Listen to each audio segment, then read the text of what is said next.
Alright, folks, it's the last little bit of NBA content I got for y'all niggas. After this, I'll probably go back into a black hole for a couple weeks. Who knows? Maybe I'll drop a song. Who fucking knows? Damn, this lame ass chair. Who knows? But hey, I'm here with my NBA award predictions today. Let's just not dilly dally. Let's get straight into it. My first award is Rookie of the Year. My first is Victor Wembanyama. I'm looking at him. I looked at him in preseason today against the Thunder. He looked good. He looked dominant. I liked what I saw from Vic today. Chet is in my two. They were having a battle today, man. Chet and Vic, I think they're going to be 1 and 2. Scoot, obviously, he got to be in here. What was he, the third pick? Second pick? I think he was third. I think he can have a really good season with the Blazers just because the Blazers are going to be a bad team. So you're going to let your young guys play. Anthony Simons, DeAndre Ayton, and him, and Shaden Sharp, too. I think those are going to be all great players, and I feel like Scoot can really come out and do something. All right, I'm not too sure about Brandon Miller. The thing about Brandon Miller is if I have the Hornets being pretty good, like a playing team this year, I don't know how good of a playing team they're going to be with a rookie playing. So, I don't know how good Brandon Miller is going to play in that scenario because I have them being a decent team winning some games this year. So that's the only thing why I have Brandon Miller in my 4 and then Amen Thompson at my 5. Fred VanVleet is the starter. I definitely think they should consider starting Amen. I don't know. Nah, never mind. You can't start Amen over Fred VanVleet. But Amen's in my 5. I feel like he can have a solid rookie season. Dark horses. Okay, so the thing about my dark horses is they're less. Some of them are less dark horses and more like just honorable mention. So I got Sir Thompson. Obviously, he's gonna have a good year with the Pistons. I think he's starting at that small forward position. He's a good playmaker, but when you have Cade playmaking, I feel like you don't really need him to play make that much. So we got to see what he does on offense. Defensively, I think he'll be a good player. Jarice. I think he started in preseason. I'm not too sure. Again, I think Jarice can have a good year with the Pacers. I think he can really help contribute to them making the playoffs. And then Bilal Coulibaly in my that's a dark horse. Bilal Coulibaly. Wizards are bad. Just let him play, I guess. Most improved player, I got Jordan Poole at my 1. Obviously, like I've been saying, the Wizards are going to be a bad team. There's going to be players on the team who have to take shots. And Jordan Poole's going to be that main scorer for them. I could definitely see him averaging like 26, 27 this year. That's most improved, in my opinion. Mikal Bridges at that too. Again, last year when he got traded to the Brooklyn Nets, I think he averages like 26. If he's on that Nets team for a full season, I think he can do that consistently. Anthony Simons, a lot of people are asleep on Anthony Simons this year. When you looked at when Dame was out, Anthony Simons was completely dominant. He was a great scorer, good 3-point shooter. So I really think he can make some noise this year. DeAndre Ayton just got traded from the Suns. The thing about DeAndre Ayton is why he's at my 4. The reason why DeAndre Ayton is at my 4 is because you have so much on the Blazers that I don't know if he's going to get those touches he wants. He should get those touches, but when you have Scoot, you have Shaden Sharp, you have Anthony Simons, who knows what's going to happen. And also, he was an 18-point per game scorer, and I think like 10 rebounds, 11 rebounds.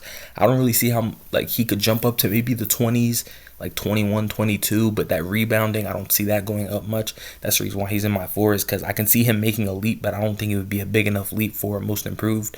And Markelle Fultz in my 5. This is just a homer pick because I've had Markelle Fultz here for like the last 3 years. So I'm just going to keep putting him. This is the last year putting him, though. Nigga, you got to improve at some point. Dark horses, Devin Vassell. He was already a good player. That's why he's here. But I don't see him making that big of a jump. Denny Avdia. Same thing with Jordan Poole. Wizards are a bad team. They're going to need someone to take shots. Same thing with Tyus Jones. I feel like Tyus Jones is going to have a great... what was Tyus Jones scoring last game? Tyus Jones averaged 10. That's going to go up, if you ask me. I feel like that's going to go up immensely. Honestly, I feel like that's going to jump into like the 17, 18s with Tyus Jones because, again, the Wizards are a bad team. Alfred Sengun, the reason why he's here, but I don't have him in the front running is because we're all expecting Alfred Sengun to make a jump. A lot of people are going to be disappointed if he doesn't make the jump. But I don't, with the Rockets having so many players, Fred VanVleet, Dylan Brooks, who are going to take shots. Jalen Green's going to take his shots. Tari Easton's going to get his. Jabari Smith's going to get his. I don't see it if Alfred Sengun jumping up that crazy. Defensive player of the year. Okay, now hear me out. Y'all may be thinking, damn, this nigga always on the Lakers, Johnson. Hear me out. I've had Anthony Davis here for Defensive Player of the Year for probably 4 years, and I'm going to keep doing it until he wins one, bro. I don't care if I always get this award wrong. I'm going to consistently have him here. It's Anthony Davis. We know how good he can be defensively. I think he can really get it together this season. I see Anthony Davis playing a decent amount of games. Like, I'm looking at the high 60s, like maybe 70s for Anthony Davis this year. I feel like he can really do it. Nicholas Claxton, he was a great defender last year. I think he continue that. Brook Lopez, Jaren Jackson Jr., Marcus Smart. Brook Lopez was here last year. I think he was second in voting or third in voting. Jaren Jackson Jr. obviously won the award last year. We know how good Marcus Smart can be defensively now that he's on this new Grizzlies team. They're much more gritty. They're much more, they're going to grind things out. Dark horse is Jrue Holiday. Celtics defense is going to be really good, and I feel like him and Kristaps are going to be the main focal points of that defense. Miles Turner, again, we know how good Miles Turner can be defensively. It's just a matter of if the Pacers are a very good defensive team. And a lot of people are sleeping on Mark Williams, man. I feel like Mark Williams, we know he's good defensively. He can come out, average a couple, like maybe, I almost said 12 rebounds, like 11 to 10 rebounds, 2 blocks. And I feel like if he really plays defensive, he's a defensive impact for the Charlotte Hornets. I could see him getting this award. Coach of the Year, Frank Vogel is the one for the Suns. The reason why I put Frank Vogel, I feel like they're just going to win a lot of games. When you look at the Suns roster, they're going to win games, obviously. Frank Vogel is going to be leading them. I feel like people might get a little stagnant on Mike Malone winning because we know how good the Nuggets are, and Darvin Ham's in my 5, so I feel like they might give it to Frank Vogel. Joe Mazzulla easily could win this award. I have the Celtics being the 1 seed in the East, and I have them being the best team in the league regular season-wise. I feel like if that much is said and they're dominant in that, I feel like you have to give that to Joe Mazzulla. Mike Malone, obviously, we know how good the Nuggets are, how they can win games. He could easily win that.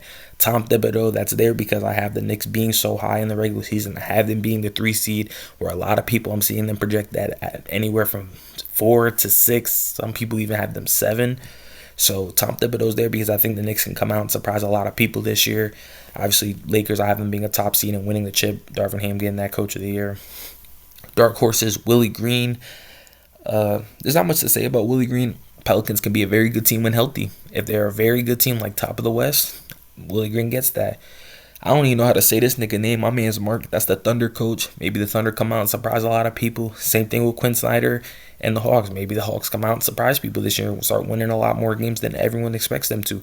I see some people don't even have the Hawks in the playoffs. So I think that's possible. And JB Bickerstaff, again, the Cavs could possibly be a 2 seed if Milwaukee or Celtics are dealing with injuries. That gets him a Coach of the Year. 6th Man of the Year, Chris Paul. He's going to be leading that second unit for the Golden State Warriors, so I could definitely see him getting that award. He's going to come off that bench and be not a really spark plug because don't see him averaging too many points, but his playmaking is most definitely going to be great for that Warriors off the bench. He's going to set up a lot of the young players like Jonathan Kuminga and Moses Moody. Emmanuel Quickley, he was there last year. Same thing with Bobby Portis. They're just good 6 men who are going to come off the bench. Bobby Portis is going to give you some defense. Emmanuel Quickley is going to give you that offense. Malik Monk, Malik Monk's a fucking great scorer. He was great in the playoffs for them scoring-wise. He was really great for them all season long scoring-wise, so I feel like he can come out and win that as well. Norman Powell, I don't know. I just put anything. At that point, I was just putting niggas. Derek White's here. That nigga's bald now, so shout out to him. That nigga got the baldy. Feel me? But yeah, Derek White. I think he's gonna start. That's why he's in a dark horse, because I think he probably gonna start. Same thing with Caleb Martin. He might start. But when I was looking at 6th Man of the Year odds, they were both there. So who knows what's gonna happen there? Clutch Player of the Year. This is a new award. I mean, I'm not going to speak too much on this award because it really speaks for itself. Luka, Dame, Devin Booker, De'Aaron Fox, Shai Gilgeous-Alexander, all these players are clutch. All these players can hit the shot when you really need them to. And I just think Luka's just going to be the best at hitting that clutch shot this year. MVP, man. This is what everyone's been waiting for. In my 5 spot, Nikola Jokic. A lot of people say Nikola could have won it last year and went 3 times.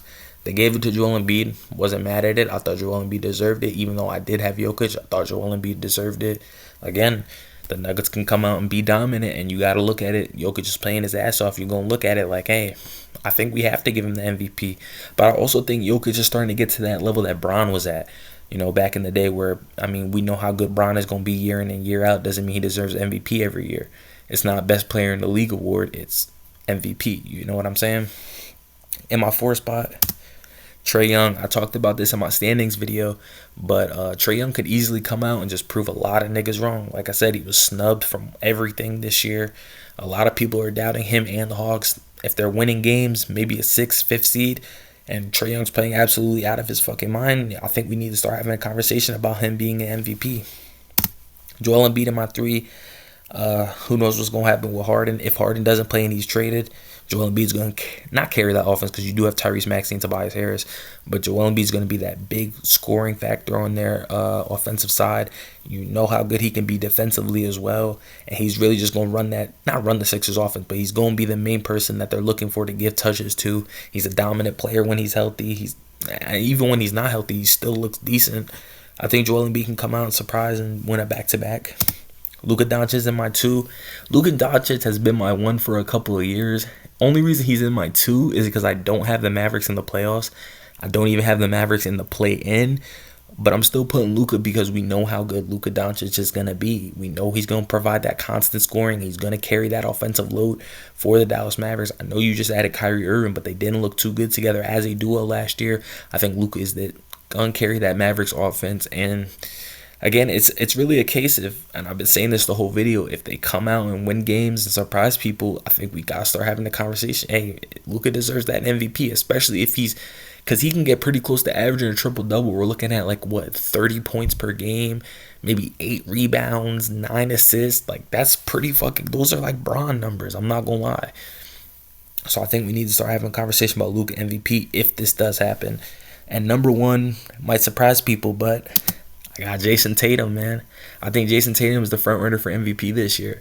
Like I said, Celtics are going to be a dominant team this year. 1 seed, in my opinion. Celtics are going to look fucking great. You got to really, with the Celtics, man, I think there's a lot of conversations to be had because if they're coming out at All-Star break looking good, do you give them 3 to 4 All-Stars? Do you give Kristaps, Jaylen Brown, Drew Holiday, and Jason Tatum All-Stars? If they're looking this good and dominant at the end of the year, do you look at it like Jason Tatum's averaging 28, 9 rebounds, a couple assists? Do you look at it like, damn, man, I think we need to give this MVP to Jason Tatum. He's looking great. The Celtics are looking great. So Jason Tatum is going to be my front runner for MVP this year. And my dark horses, Anthony Davis, homer pick, obviously. Giannis, we know how good he could be. And I just for the fuck of it, I just threw Jalen Brunson on. Fuck it, bro. Who cares? At this point, I think the Knicks are going to be a very good team. Surprise people, so fuck it. Let's just throw Jalen Brunson on this bitch. But hey, man, that's going to be the end of the video. If you did like the video, make sure to like and subscribe, and I'm going to be out this, John.